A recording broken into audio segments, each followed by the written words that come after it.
年金曲奖入围名单已经公布了，其中客家创作歌手曾雅君以《新地》这张专辑再度入围了最佳客语专辑和最佳客语歌手。入围了，曾雅君当然很兴奋，不过她说专辑名称叫做《新地》是有意义的。今天我们要带您来了解。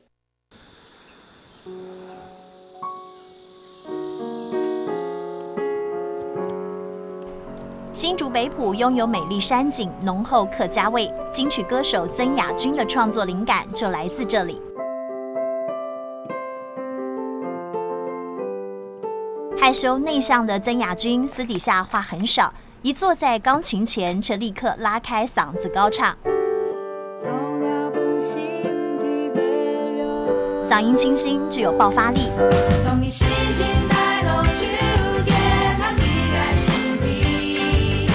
手指在黑白键穿梭，谱出一首首动人歌曲。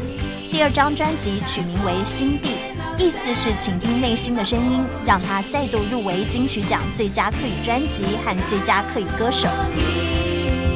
我想讲呢，因为厉害人可能都当无限，但是无限讲有时间来留一家相处，下冇时间做得来沉淀自家嘅心，所以我想我希望借呢種專輯啦，嘅心體啊，用嘅只概念，帶俾大家一種溫暖又有正面嘅感覺。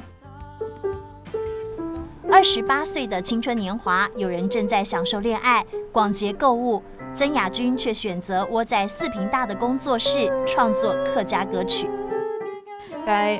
唔希望講自家了聽一種嘅專輯，有到睇一種挺想唱嘅地方，所以是會想愛盡想辦法去做出more強樣嘅東西。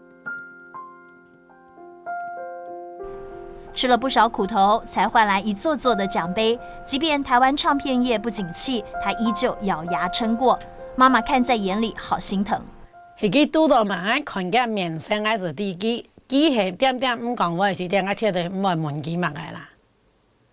因為確定佢有埋事情啊，我是唔會講啊。